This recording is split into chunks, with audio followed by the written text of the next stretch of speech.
വചനാഗ്നി വചനാഗ്നി ആത്മാവിൽ അഭിഷേക വചനാഗ്നി വചനാഗ്നി വചനാഗ്നി ആത്മാവിൽ അഭിഷേക വചനാഗ്നി ദേശങ്ങൾ രാജ്യങ്ങൾ ഗോത്രങ്ങൾ വംശങ്ങളെങ്ങും അറിയട്ടെ വചനാഗ്നി ദേശങ്ങൾ രാജ്യങ്ങൾ ഗോത്രങ്ങൾ വംശങ്ങളെങ്ങും പടരട്ടെ വചനാഗ്നി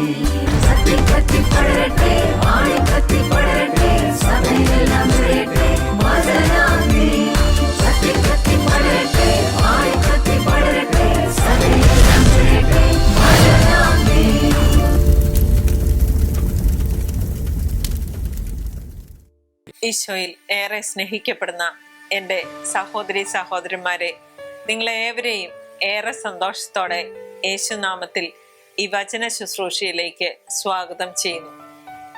നാം ഇന്ന് ധ്യാനിക്കുന്ന വചനം വിശുദ്ധ ലൂക്കായുടെ സുവിശേഷം 16-ാം അധ്യായം 13-ാം വചനമാണ്.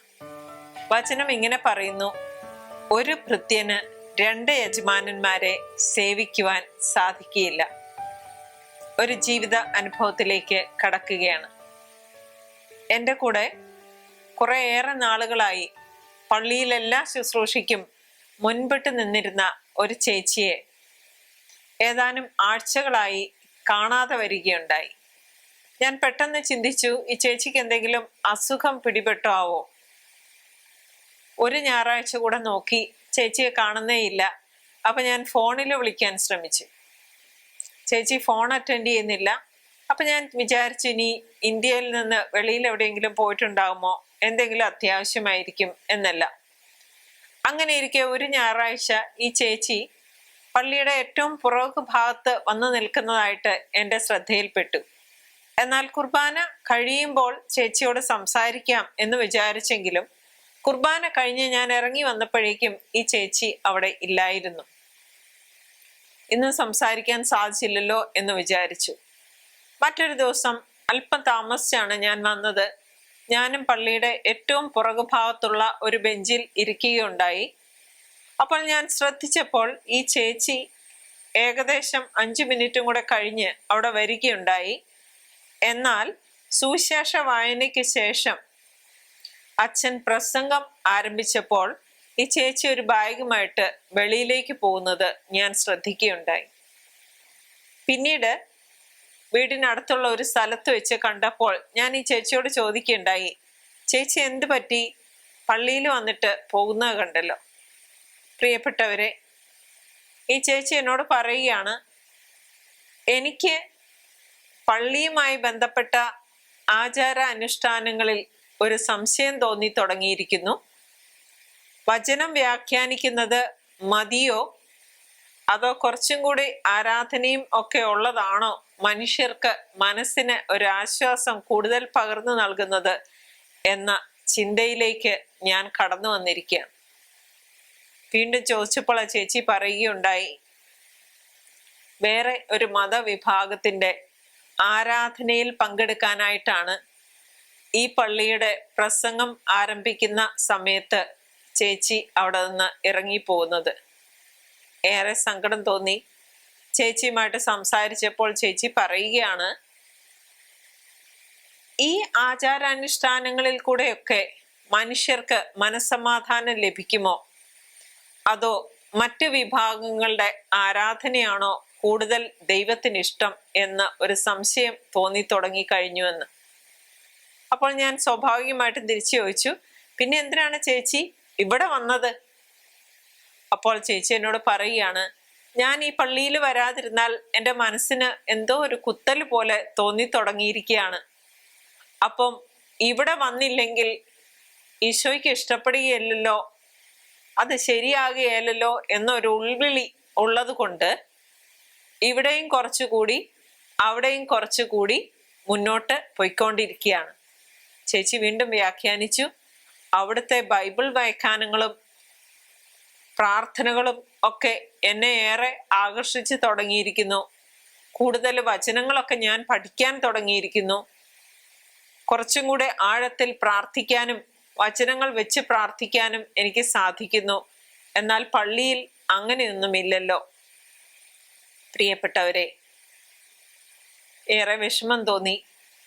വിശ്വാസത്തിൽ അടിയുറച്ച് മുന്നോട്ട് പോകും തോറും ഇവിടെ നിൽക്കണോ അവിടെ നിൽക്കണോ, രണ്ടു പേരെയും വെറുപ്പിക്കാതെ മുന്നോട്ട് പോകുന്ന ഒരു പ്രവണത ഈ ചേച്ചിയിൽ മാത്രമല്ല, പലരുമായി സംസാരിക്കുമ്പോഴും കൗൺസിലിംഗ് അനുഭവങ്ങളിലുമൊക്കെ ഞാൻ നേരിടേണ്ടി വന്നിട്ടുണ്ട്. പ്രിയപ്പെട്ടവരെ, അപ്പോഴെല്ലാം വചനമെടുത്ത് വ്യാഖ്യാനിച്ച് കൊടുക്കാറുണ്ട്. നാം ഇന്ന് ധ്യാനിക്കുന്ന വചനഭാഗം, ചെറിയ കാര്യങ്ങളിൽ അവിശ്വസ്തൻ വലിയ കാര്യങ്ങളിലും അവിശ്വസ്തനാണെന്നാണ്. ഈ വചനം നാം വീണ്ടും വായിക്കുമ്പോൾ നമുക്ക് ഇങ്ങനെ കാണാൻ സാധിക്കും. ഒരു ഭൃത്യന് 2 യജമാനന്മാരെ സേവിക്കുവാൻ കഴിയുകയില്ല. ഒന്നുകിൽ അവൻ ഒരുവനെ ദ്വേഷിക്കുകയും മറ്റവനെ സ്നേഹിക്കുകയും ചെയ്യും, അല്ലെങ്കിൽ ഒരുവനോട് ഭക്തി കാണിക്കുകയും മറ്റവനെ നിന്ദിക്കുകയും ചെയ്യും. ദൈവത്തെയും ധനത്തെയും ഒന്നിച്ച് സേവിക്കാൻ നിങ്ങൾക്ക് കഴിയുകയില്ല. സാമ്പത്തികമായി പിന്നോക്കം നിൽക്കുന്നവരും ഏകാന്തതയിലും നിരാശയിലും ദുഃഖത്തിലും കഴിയുന്നവരൊക്കെയാണ് ഇത്രയും നാളുമുള്ള വിശ്വാസ സത്യങ്ങളെല്ലാം ശരിയാണോ അല്ലയോ, അല്പം കൂടി സാമ്പത്തിക സുരക്ഷിതത്വം ലഭിക്കുന്നിടത്തും വേറൊരാള് സഹായിക്കാനുണ്ട് എന്ന് വായ കൊണ്ട് പറഞ്ഞ് വിശ്വസിക്കുന്നിടത്തും ആശ്വാസം കണ്ടെത്താൻ ശ്രമിക്കുന്ന എത്രയോ ആളുകളെ നാം കാണാറുണ്ട്. മറ്റൊരു യുവതി ഈയിടെ ഫോണിൽ സംസാരിച്ചപ്പോൾ പറയുകയാണ്, എൻ്റെ ഭർത്താവ് വലിയ കുഴപ്പമില്ലാതെയൊക്കെ കാര്യങ്ങൾ നോക്കുന്നുണ്ട്, എന്നാൽ ഞാൻ ആഗ്രഹിക്കുന്നത് പോലെ എന്നെ സ്നേഹിക്കുകയും കരുതുകയും ഒന്നും അദ്ദേഹം ചെയ്യുന്നില്ല. അതേസമയം കൂട്ടത്തിൽ ജോലി ചെയ്യുന്ന മറ്റൊരു വ്യക്തി എത്ര കാര്യമായിട്ടാണ് എന്നോട് സംസാരിക്കുകയും കരുതുകയും ഒക്കെ ചെയ്യുന്നത്. സ്വാഭാവികമായും ഞാൻ രണ്ടാമത് പറഞ്ഞ വ്യക്തിയോട് അല്പം ഒന്ന് ആകർഷിക്കപ്പെട്ടു പോവുകയാണ് എന്ന് എനിക്ക് മനസ്സിലായി. അതിൽ തെറ്റുവല്ലതുമുണ്ടോ? പ്രിയപ്പെട്ടവരെ, പല ഫോൺ കോളുകളാണ് ഇങ്ങനെ വന്നുകൊണ്ടിരിക്കുന്നത്. ചെറിയ കാര്യങ്ങളിൽ വിശ്വസ്തൻ വലിയ കാര്യങ്ങളിലും വിശ്വസ്തനായിരിക്കും. ദൈവവിശ്വാസത്തിൽ അടിയുറച്ച ഒരു വ്യക്തിക്ക് 2 യജമാനന്മാരെ സേവിക്കാൻ സാധിക്കുകയില്ല എന്നുള്ളതാണ് സത്യം. ഈ ഒരു വിഷയത്തെ പറ്റി കൂടുതൽ നാം ചിന്തിക്കുമ്പോൾ നമുക്കൊന്ന് പഴയ നിയമത്തിലേക്ക് കടന്ന് ചിന്തിക്കേണ്ടി വരും. 1 രാജാക്കന്മാരുടെ പുസ്തകം 18-ാമത്തെ അധ്യായത്തിൽ ഏലിയ പ്രവാചകൻ ജനത്തോട് ദൈവത്തെയോ ബാൽദേവനെയോ ഈ 2 പേരെയും വിശ്വസിക്കുകയും അവരോട് ഭക്തി കാണിക്കുകയും ചെയ്തുകൊണ്ടിരുന്നു എന്ന് മനസ്സിലാക്കിയപ്പോൾ സത്യദൈവ വിശ്വാസത്തിൽ അടിയുറച്ചു നിൽക്കുന്നതിന് വേണ്ടി കാണിച്ച ആ ഭക്തി തീക്ഷ്ണതയും പ്രാർത്ഥനയും അതിന് ദൈവം കൊടുത്ത ഉത്തരവും നമുക്കേവർക്കും അറിവുള്ളതാണല്ലോ. നമുക്ക് ആ വചനഭാഗത്തിലേക്ക് ഒന്ന് കടന്നു ചെല്ലാം. 1 രാജാക്കന്മാരുടെ പുസ്തകം 18-ാം അധ്യായം 21 മുതൽ 39 വരെ വചനങ്ങളാണ് നാം വീണ്ടും ധ്യാനിക്കാൻ പോകുന്നത്. അതിലിങ്ങനെ പറയുന്നു, ജനങ്ങൾക്ക് ഒരു സംശയം വന്നപ്പോൾ ബാൽദേവനെയോ ദൈവത്തെയോ അതോ 2 പേരെയോ ഒരുപോലെ സേവിക്കാനുള്ള ഒരു ശ്രമം അവിടെ നടന്നപ്പോൾ ഏലിയ പ്രവാചകൻ ദൈവത്തിൽ ആശ്രയിച്ചിട്ട് ഇങ്ങനെ പറയുകയുണ്ടായി. 21-ാം വചനം ഇങ്ങനെ പറയുന്നു, ഏലിയ ജനത്തെ സമീപിച്ച് ചോദിച്ചു, നിങ്ങൾ എത്ര നാൾ 2 വഞ്ചിയിൽ കാൽ വയ്ക്കും? കർത്താവാണ് ദൈവമെങ്കിൽ അവിടുത്തെ അനുഗമിക്കുവിൻ, ബാലാണ് ദൈവമെങ്കിൽ അവന്റെ പിന്നാലെ പോകുവിൻ. ജനം ഒന്നും പറഞ്ഞില്ല.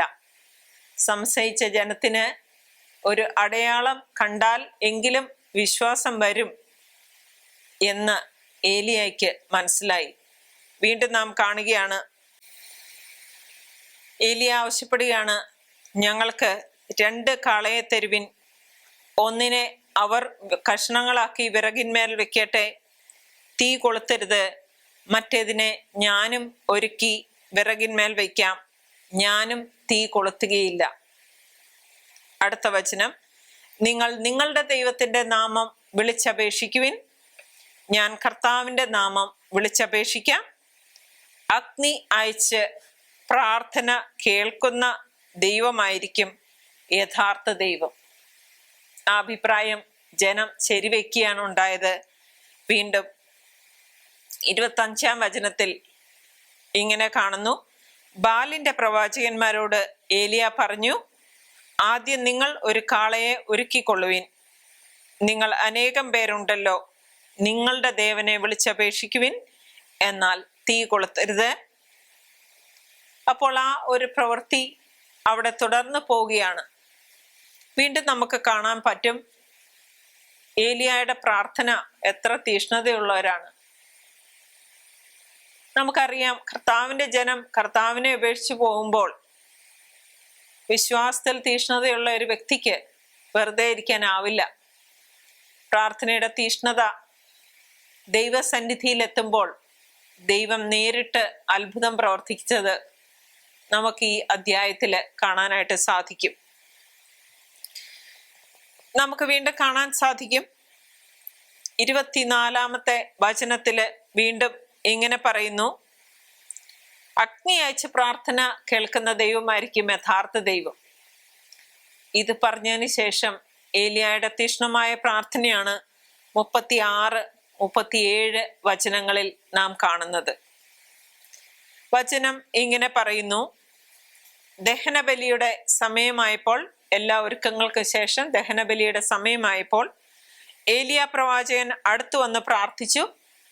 അബ്രാഹത്തിൻ്റെയും ഇസഹാക്കിൻ്റെയും ഇസ്രായേലിൻ്റെയും ദൈവമായ കർത്താവേ, അങ്ങ് ഇസ്രായേലിൻ്റെ ദൈവമാണെന്നും ഞാൻ അങ്ങയുടെ ദാസനാണെന്നും അങ്ങയുടെ കൽപ്പന അനുസരിച്ചാണ് ഞാനിത് ചെയ്തതെന്നും അങ്ങ് ഇന്ന് വെളിപ്പെടുത്തണമേ.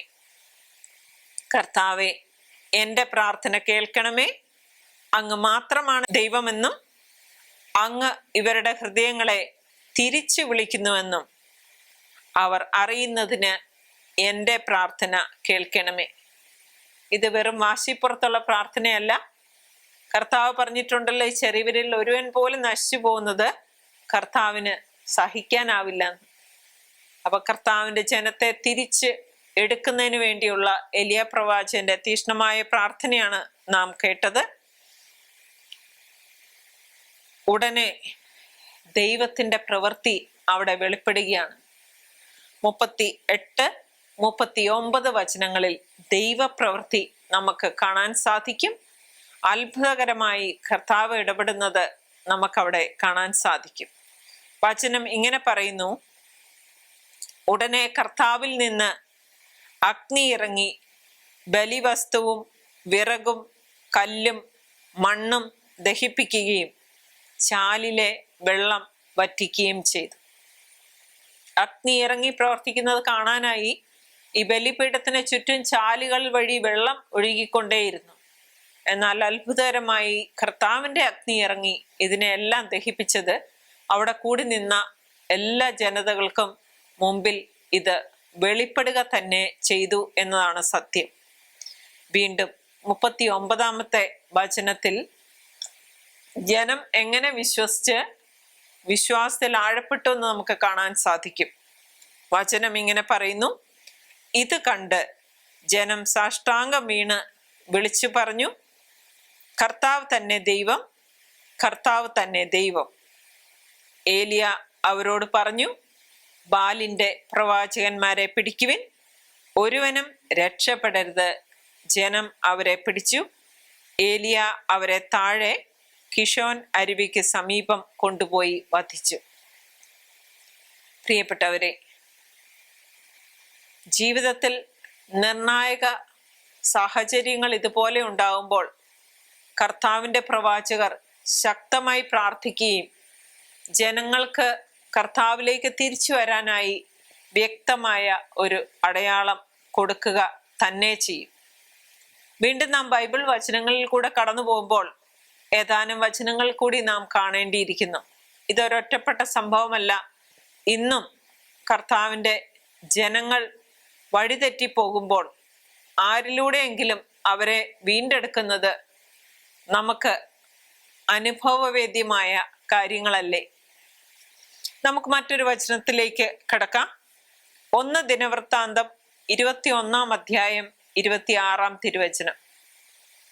ദാവീദ് അവിടെ കർത്താവിന് ബലിപീഠം പണിതു, ദഹനബലികളും സമാധാന ബലികളും അർപ്പിച്ച് കർത്താവിനെ വിളിച്ചപേക്ഷിച്ചു. ആകാശത്തിൽ നിന്ന് ദഹന ബലിപീഠത്തിലേക്ക് അഗ്നി അയച്ച് കർത്താവ് അവന് ഉത്തരമരുളി. പ്രിയപ്പെട്ടവരെ, ദാവീദ് ഇതുപോലെ തീക്ഷ്ണമായി പ്രാർത്ഥിച്ചു. ഒരു സ്ഥലം വിലയ്ക്ക് വാങ്ങി കർത്താവിന് ആരാധന വില കൊടുത്ത് ചെയ്തപ്പോൾ അതാണ് ദൈവം നിശ്ചയിച്ചിരുന്ന സ്ഥലം എന്ന് അടയാളം നൽകിക്കൊണ്ട് നമുക്ക് കാണാൻ സാധിക്കും. ആകാശത്തിൽ നിന്ന് അഗ്നി ഇറങ്ങി വലിയ ഒരു അടയാളമാക്കി കർത്താവ് അവന് ഉത്തരമരുളി എന്നാണ് പറയുന്നത്. സന്നിഗ്ധാവസ്ഥയിൽ തീക്ഷ്ണമായി ദൈവത്തോട് അപേക്ഷിച്ചാൽ ദൈവം ഉത്തരമരുളും. തീർച്ചയായും വിശ്വസിക്കാനുള്ള ഒരു അടയാളം കാണിച്ചു തരികയും ചെയ്യും എന്നല്ലേ ഈ വചനവും കാണിക്കുന്നത്. വീണ്ടും 2 ദിനവൃത്താന്തം 7 അധ്യായം 1 തിരുവചനം. സോളമൻ പ്രാർത്ഥിച്ചു കഴിഞ്ഞപ്പോൾ സ്വർഗത്തിൽ നിന്ന് അഗ്നി ഇറങ്ങി ദഹനബലി വസ്തുവും മറ്റു വസ്തുക്കളും ദഹിപ്പിച്ചു. തീർച്ചയായും ജെറുസലേം ദേവാലയത്തിന്റെ നിർമ്മാണത്തിന് ശേഷം നമുക്ക് 6 അധ്യായം 2 ദിനവൃത്താന്തം 6 അധ്യായത്തിൽ സോളമൻ തീക്ഷ്ണമായി പ്രാർത്ഥിക്കുന്നത് കാണാൻ സാധിക്കും. ആ ഒരു അധ്യായത്തിന്റെ അവസാന ഭാഗം മുഴുവൻ എത്ര ആത്മാർത്ഥമായി, എത്ര തീക്ഷ്ണതയോടെ ആണ് സോളമൻ പ്രാർത്ഥിക്കുന്നത് എന്ന് നമുക്ക് മനസ്സിലാക്കാൻ സാധിക്കും. വീണ്ടും ദൈവത്തോട് ചേർന്ന് നിൽക്കുന്ന ദൈവത്തിന്റെ പ്രവാചകർക്ക് ജനങ്ങൾ അവർ വഴി ദൈവത്തിൽ എത്തിച്ചേരുന്നതിനായി പല അടയാളങ്ങളും അത്ഭുതങ്ങളും ദൈവം പ്രവർത്തിക്കുകയുണ്ടായി. ഇന്നും പല അനുഭവങ്ങളിലൂടെ ജനങ്ങൾക്ക് കൃത്യമായ ഉത്തരം ദൈവം കൊടുത്തുകൊണ്ട് തന്നെ ഇരിക്കുന്നതായി നമ്മുടെ പല ജീവിത അനുഭവങ്ങളും തെളിയിച്ചു തരുന്നില്ലേ? നമുക്കൊരു വചനം കൂടെ കാണാം.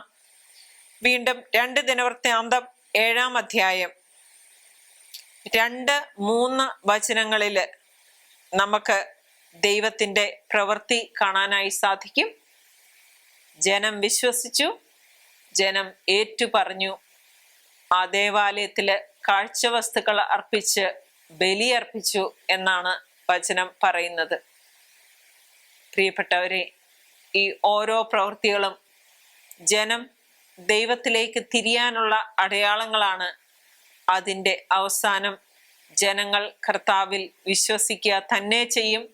സംശയം മാറി ആഴത്തിലുള്ള വിശ്വാസത്തിലേക്ക് കടന്നു വരാനുള്ള ഓരോ അടയാളങ്ങളാണ്, ഓരോ ദൈവപ്രവൃത്തികളാണ് ഇവരിലൂടെയെല്ലാം വെളിപ്പെട്ട് കിട്ടിയത്.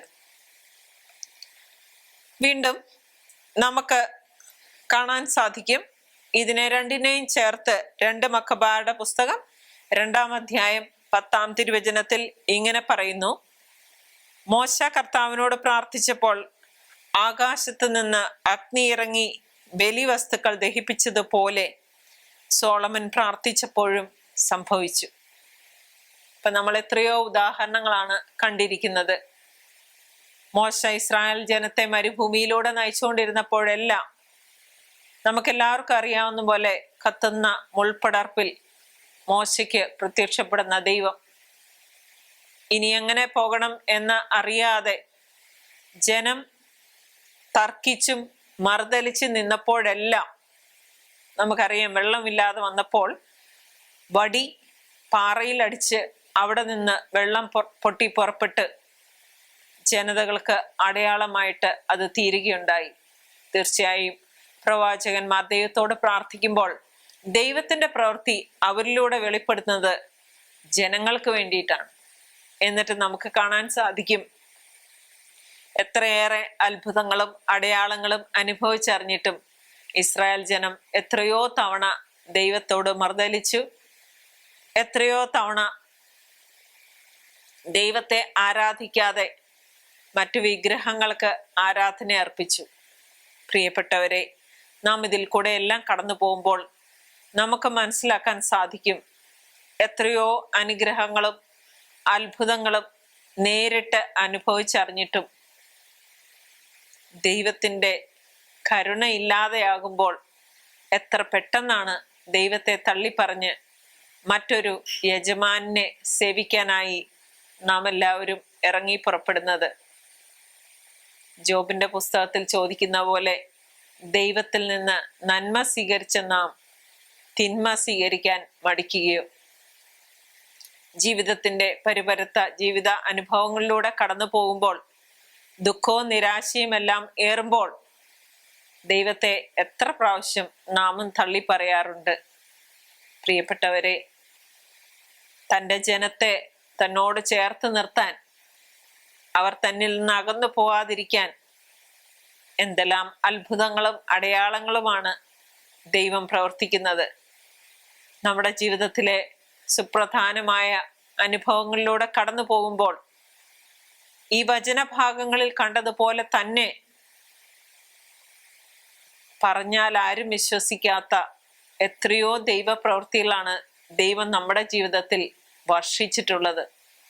എന്നിട്ടും അറിഞ്ഞും അറിയാതെയും ദൈവത്തോട് മറുതലിക്കുകയും അകന്നു പോവുകയും വിശ്വാസക്കുറവിനെ പരിലാളിക്കുകയും ഒക്കെ ചെയ്യുമ്പോൾ, പ്രിയപ്പെട്ടവരെ, ഈ വചനങ്ങളെല്ലാം നമ്മോട് നേരിട്ട് എന്ന് സംസാരിക്കുകയാണ്. അനേകർ ചോദിക്കാറുണ്ട്, വിശ്വാസത്തിൽ നിന്നുകൊണ്ട് ഈ ഒരു പ്രവൃത്തി ചെയ്യുന്നത് വലിയ കുഴപ്പമൊന്നുമില്ലല്ലോ. തീർച്ചയായും കുഴപ്പമുള്ള പ്രവൃത്തികൾ രണ്ട് യജമാനന്മാരെ ഒരിക്കലും നമുക്ക് സേവിക്കാനായിട്ട് സാധിക്കില്ല. ദൈവത്തോട് ചേർന്ന് നിന്നാൽ വേറെ കുറേയേറെ കാര്യങ്ങൾ നാം ഉപേക്ഷിക്കേണ്ടതായി വരും. അതിലൊരു കോംപ്രമൈസ് ഇല്ല, വിട്ടുവീഴ്ചയില്ല. കുറച്ച് ദൈവത്തെയും കുറച്ച് മറ്റേ ഭാഗവും ഒക്കെ സേവിച്ച് ഒരുപോലെ പോകാം എന്നുള്ള വ്യാമോഹം ഉപേക്ഷിക്കണമെന്നാണ് കർത്താവ് എന്ന വചനത്തിലൂടെ നമ്മോട് അരുളി ചെയ്യുന്നത്. നമുക്ക് ഈ വചനത്തിലേക്ക് ആഴത്തിൽ കടന്നെല്ലാം നമുക്ക് 2 രാജാക്കന്മാരുടെ പുസ്തകം 18-ാമത്തെ അധ്യായം മനസ്സിരുത്തി വായിക്കാം. ബാൽദേവന് ബലിയർപ്പിക്കാനായി ഒരുങ്ങിയിരുന്ന ജനത്തെ കർത്താവ് എങ്ങനെ നേരിട്ട് ദൈവപ്രവൃത്തിയിലൂടെ തിരിച്ച് ദൈവത്തിലേക്ക് വിശ്വസിക്കാൻ തക്ക രീതിയിൽ കൊണ്ടുവന്നു എന്ന് നമുക്ക് മനസ്സിലാക്കാം. നമ്മുടെ ജീവിതത്തിൽ ദൈവത്തെയും ധനത്തെയും ഒരുമിച്ച് സേവിക്കാൻ പറ്റില്ല എന്ന യാഥാർത്ഥ്യം ആഴത്തിൽ നമ്മുടെ ഹൃദയങ്ങളിൽ എഴുതപ്പെടാൻ ഈ വചനങ്ങൾ കാരണമാട്ടെ. സന്നിഗ്ധ മനസ്കരായിരിക്കുന്ന അനേകായിരം മക്കൾ ഇത് കേട്ടുകൊണ്ടിരിക്കുമ്പോൾ നല്ല ഒരു ഉൾബോധ്യത്തിലേക്ക് കടക്കാൻ ഈ വചനങ്ങൾ നമ്മിൽ അഭിഷേകമായി മാറട്ടെ. നമുക്ക് നമ്മുടെ കണ്ണുകളെ അടയ്ക്കാം, പ്രാർത്ഥനയിലേക്ക് കടക്കാം.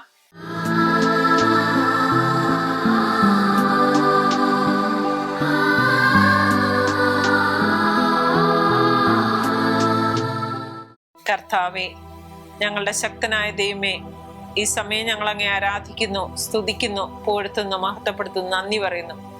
ഈശോ, അങ്ങ് ഈ വചനഭാഗത്തിലൂടെ ഞങ്ങളോട് സംസാരിക്കുകയായിരുന്നല്ലോ. 2 യജമാനന്മാരെ ഒരിക്കലും ഒരുപോലെ സ്നേഹിക്കാൻ സാധിക്കില്ല. ഒന്നുകിൽ ഒരുവനെ ദേഷിക്കണം, അപരനെ സ്നേഹിക്കണം എന്നങ്ങ് വ്യക്തമായി വചനത്തിലൂടെ അരുളി ചെയ്ത് കഴിഞ്ഞുവല്ലോ.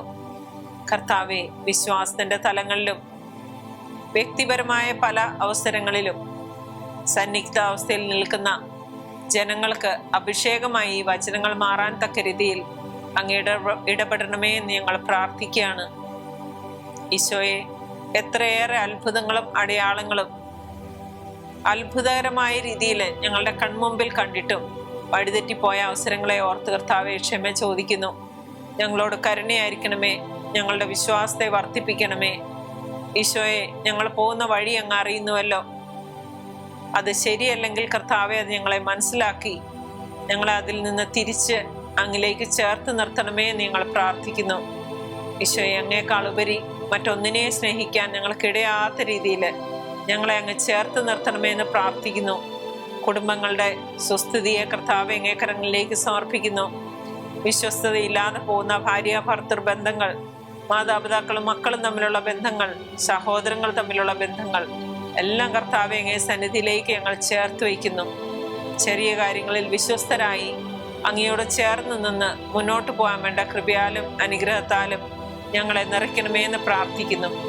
കർത്താവ്, ഇത് ശ്രവിച്ചുകൊണ്ടിരിക്കുന്ന അനേകർ കഷ്ടപ്പാടുകളിലൂടെയും ബുദ്ധിമുട്ടുകളിലൂടെയും സാമ്പത്തിക ബാധ്യതകളിലൂടെയും രോഗത്തിലൂടെയും ഒക്കെ കടക്കുമ്പോൾ ഈശോയെ അങ്ങ് ഒരിക്കലും ഉപേക്ഷിക്കാതിരിക്കാൻ തക്ക രീതിയിൽ അവരെ അങ്ങ് ചേർത്ത് നിർത്തണമേ എന്ന് ഞങ്ങൾ പ്രാർത്ഥിക്കുന്നു. ഈശോയെ, സംശയ മനസ്കരായിരിക്കുന്ന മക്കളിലേക്ക് ആഴത്തിൽ അങ്ങയുടെ വചനങ്ങൾ ഈ സമയം അഭിഷേകമായി മാറാൻ തക്ക രീതിയിൽ അങ്ങ് പ്രവർത്തിക്കണമേ എന്ന് ഞങ്ങൾ പ്രാർത്ഥിക്കുന്നു.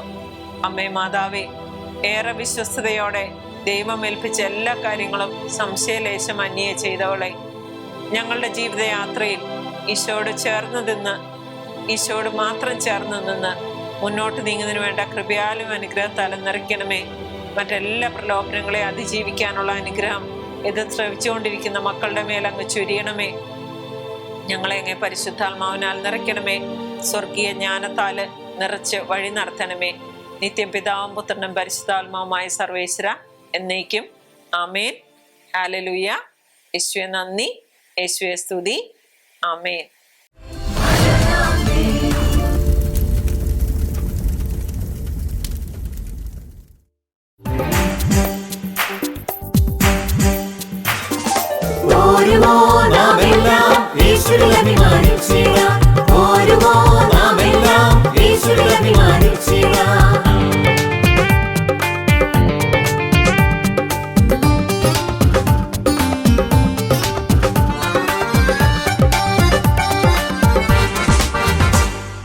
നമ്മുടെ നാഥൻ ഒലിവുമലയിൽ അന്ന് നൽകിയ മിഷൻ ദൂത് തലമുറ തലമുറ കൈമാറി കെടാതെ ഞങ്ങൾ ഘോഷിക്കും, കെടാതെ ഞങ്ങൾ ഘോഷിക്കും.